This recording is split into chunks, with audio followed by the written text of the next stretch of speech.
Hey, good morning everyone, it's Trackman 44 here. I'm up at my son-in-law's house. I got to show you a little project that they had going on here the last couple of weekends. I was involved to just a minor extent. You know, they did the vast majority of this particular project. We're going to have a melding of the old technology and new technology on this particular project. What he's got here is a 1930s Fay and Egan 8-foot lathe. The bed is, the entire lathe is 13 feet long, but it can turn a piece of material up to 8 feet in length. Like I say, it's a pattern maker's lathe from the 1930s. And obviously, you know, it was operated by a flat belt, and he's got the additional jack shaft down behind that's got the matching pulleys that go up above that's actually driven off of another power supply or whatever. He's not going to be installing that out here because his shop is a little bit more modern, even though it's got a lot of old equipment, which is what he kind of enjoys. But anyway, what he's got then is a 5 horsepower 3-phase Baldor motor back there. He's got a shiv on there that's roughly the same diameter as the smallest drive on this right here, the smallest notch on this guy right here. And what he's going to do is he's going to operate that 5 horsepower 3-phase motor off of a variable frequency drive so that he can get that infinite RPM from 0 to 60 hertz or from 0 to 1725 RPM, which is what the RPM of the motor is, instead of having to step the pulley or the belt from one pulley to another in these incremental jumps. We're going to take a look at the VFD and how he's got that working, and we'll give an overview of the lathe. And you can kind of take a look and see right here on the end where I'm standing is an 18-inch platen on the end of it, and he's got a variety of faceplates, different diameter faceplates that we have down here on the floor. I've just put a couple of them out there to see, but there are some of the faceplates down on the floor. This particular one here is wooden. It's just an old homemade or a shop-made wooden faceplate that goes onto the front of the threaded collar that actually goes onto the end of the lathe shaft. This bucket still has a number more of similar diameter, if not the same diameter, faceplates there. And of course you can see right there in the center is the tool rest, just a standard tool rest. It looks to me like it's about 16 inch. And if you follow down the length of the lathe bed, you can see the tailstock is all the way down there, with more of the accessories that hold the tool rests. Now, one cool thing that I'll show you, it looks like a 48-inch tool rest that's actually broken. This stub is broken off the end here, and of course it's broken right here. Somebody's actually trimmed it down trying to prepare it for a repair, and it looks like this here had been drilled to try to stop a crack in the past, but obviously it continued on and busted the rest of the way off. And so what we're going to have to do is we're going to have to cut these off and machine these perfectly and come up with a way to stitch weld or to attach these back together, all 3 pieces, including this, in order to make it nice and square, plumb and true. So my son-in-law's name is Mike, and his buddy Tim has got a pretty good woodworking business going on up in St. Louis or in the outlying areas, and he needed to make some stretchers for a birch bench that he's building for a customer. And the particular stretchers that he needed to make were of various lengths, of course, you know, but the back one was 60 inches long. So, you know, he didn't have a lathe, obviously, long enough, you know, to do that, which is why he came down to my son-in-law's, and they went about the business of go ahead and getting this thing up and running. I'm just going to show you the tailstock and how easily the tailstock moves forward to adjust for the different length of round projects that you're working on. Just got a nut in here, just like a typical lathe. Loosen that nut, and you can just slide it right forward. Exceptionally heavy, and of course with the sawdust on there, you know, it's kind of gripping a little bit. And then of course back here you've got a flat gear all the way along the end with a matching gear on this, and you just turn your crank and you can adjust this portion the full length of the bed.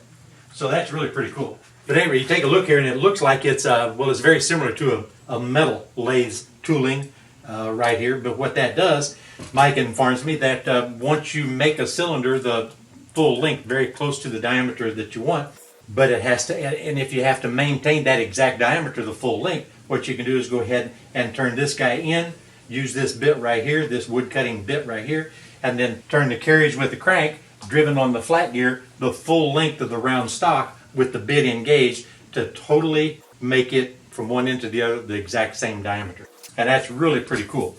It's very similar to a metal lathe, but it definitely is not a metal tooling or metal cutting bit. Okay, on the drive end of the Arbor, or the driven end of the Arbor, you can see that threaded Arbor here. It's 1 7/8 inch by 6 thread per inch right here. And on the inside, that's for threading your different face plates and stuff on. but it also is fitted with a number 3 Morse taper on the inside. So right here, what he's got a number 3 Morse taper that's fit inside here, that's driven out from the opposite side. And then it's a 3x2 reducer, a Morse taper number 3 to a Morse taper number 2 reducer. And then it's fitted with this center here. That's a number 2 Morse taper. And this thing I forgot to mention before is all Babbitt bearings. And it's a Babbitt bearing is a bearing that obviously runs on a film of oil. It's not greasable or a grease bearing at all. And they have to be poured. They have to be poured in place. Neither Mike nor myself have ever done that. But we kind of understand, him probably to a greater extent than myself, understand exactly what you need to do to pour that Babbitt. The problem is finding a source for the Babbitt, and I haven't told him yet, but I've got about 1.5 pounds of it in a Babbitt block up at my shop, but I ain't told him that yet. He'll find out when he sees the video. So that's pretty much the old technology. Like I said, this is a 5 horsepower, 3-phase Baldor motor, 240 volt, 3-phase, and they used a bunch of scrap unistrut off the job site, just discarded scrap materials to fashion up a set of hinges off of an old commercial door, and to give it pressure, downward with the weight of the motor onto the belt, and fashion that bracket and everything there, to hold the motor in place. And then we happen to have in stock with a bunch of shivs, shiv of approximately the right diameter that we needed to run the pulley setup with. Let's take a look at the modern portion of the machine. This is just a temporary device that he knocked together real quick. He took a VFD off of another machine that he's got it on, and he bounces this around to different machines. So to make it more versatile for this particular quick project for his buddy, he went ahead and mounted it onto this bracket right here. So once everything is permanently installed, it's going to look nothing like this, is what I'm actually saying to you. But anyway, this is a VFD, and it's roughly a 2 horsepower VFD. I think it's rated to 1 to 3, but I think Mike just told me it was a 2 horsepower. But as long as you don't exceed the amp rating that the VFD is capable of handling, you can get by with a little bit heavier machine, which is why we're able to get by on that 5 horsepower motor that he's got there. So essentially what this does is it takes 240 volt single phase in and then provides 240 volt 3-phase out. And it's got instead of a momentary stop start, he's got an external stop start, which is nothing more than like a 12 volt DC signal, which is why you can get by with these little bitty tiny wires. And he just put it through a remote switch so he can start and stop it from up at the other end of the lathe and not have to walk down and push the push buttons. I think what we might be able to do is go ahead and turn this on. So if I turn it on, you should see it start to ramp up to the minimum setting that he has on the faceplate of the VFD. But he's running 8.9 hertz right here. So if we just push the up button, and if you can listen to the sound of the motor increasing in RPM over there, we'll run it up to about 12 hertz.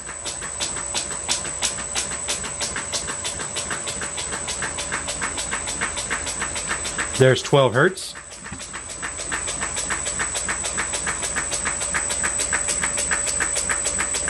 You can obviously see now the difference in RPM. I'm going to run it up to 15 hertz.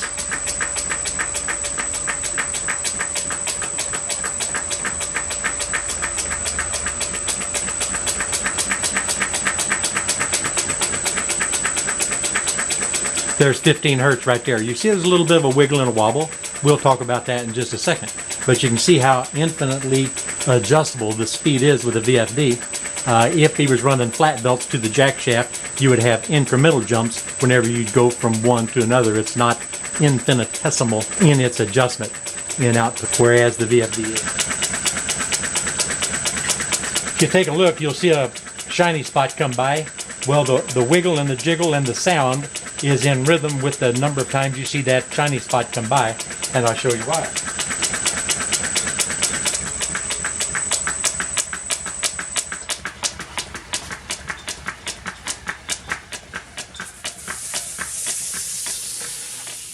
There are some of you might not be too familiar with the flat belt drive.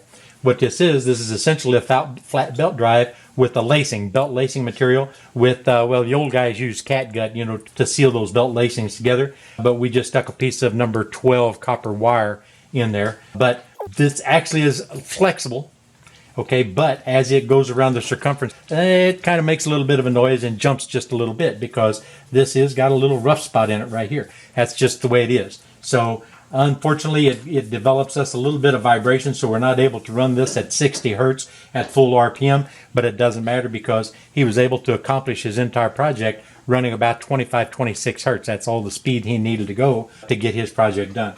Now, I got to tell you, once again, I'll reiterate, this is pretty much a rapid-fire knockout project to get his buddy's woodworking project going down the highway, you know what I mean? So whenever this goes in the lineup to be permanently installed, the provisions will be made to make it to where it's nice and smooth operating to where we can run it, or he can run it all the way up to 60 hertz.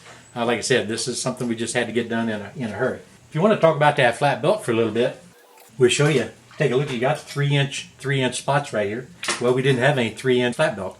I had a 2-inch flat belt that was old and had one good end on it, so we thought, well, we'll try the 2-inch flat belt first. It was old and work worn because it came off of an old 24-inch planer I've got up at the shed, and there was just no give, no elasticity left in that belt because that belt is probably 60, 70 years old in operation. So I had some 4-inch brand new belting back there, so what we had to do was go back to business for cutting that 4-inch belting, this nice and pliable and soft, cut that down to 3-inch in the length that we needed. That's kind of a story in and of itself, so let's take a look at that. Now, one thing a fella can't say is that we do not have an eclectic collection of oddities sitting in and around the shop. Of course, when it came around to the point where we needed to have a 3-inch belt and all I had was 8-inch, 6-inch, 4-inch, and 2-inch, we decided we're going to go ahead and take a 4-inch and then go ahead and cut it down. This is a Landis leather cutting machine. It's actually manufactured in St. Louis, Missouri, the Landis Machine Company, St. Louis, Missouri. I have no idea how old it is. I know it's got to be 60, 70 years old. Might even be older than that. I don't know.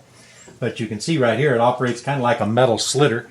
It's got two nice sharp knives right here. One's actually knurled to grip because it's driven off of this top one right here. It grabs the leather and pulls it through as it makes the slice right here. And of course, it's got a throat. At one time, I'm sure there was a way to adjust that throat. You can see there's inch increments cut into it right here, and you can see 3, 6, 9, 12, whatever. We took that 4-inch belting, we set a 1-inch throat right here. One of them took this guy right here, held it against the rip fence, and then I took the handle over there and we pulled this guy right through. The end result is a 3-inch belt with 1 inch cut off of it, just exactly like that right there. Now, this is made to cut leather, so it almost completely cut it through from stem to stern, but we literally had to flex it one way, pop it back the other, and it just pretty much popped apart like a rapid moving zipper. But at any rate, we were happy about that. So we ended up with a 3-inch belt, and that's what you see over there on the machine. Another little function on this guy right here, and again, I'm not a leather worker, so I don't know. It's got a set of crimping rolls over here. And I think what had happened right there, and it's adjustable too, you can put more pressure on, and it's also got a guide right here so you can adjust the depth of how deep you slide your leather belting or whatever it is into that. And I think you can actually crimp or shrink one side of a piece of leather to kind of begin the process of shaping.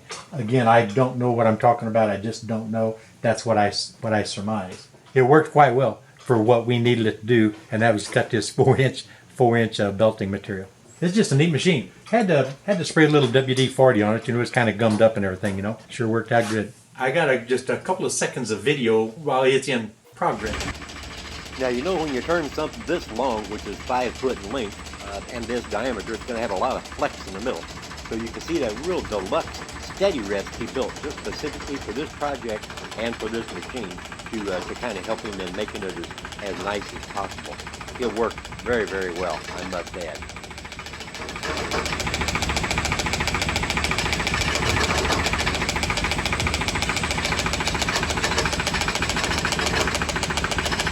So there you have it, an old project that melded the old technology with the new technology. I think I said just about all I can say because I don't know a whole lot more to say. Got to thank the son-in-law for letting me have the opportunity to come up and do an after-the-fact video. Like I said, this was their project.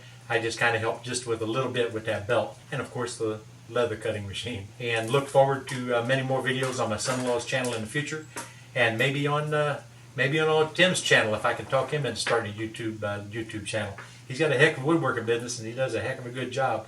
Very meticulous in his projects. Just really a good guy. So that all having been said, thank you guys for tuning in and taking a look-see. And this is TractorMan 44 and his son-in-law sitting over there on a bucket. And you know what? We are out of here, guys.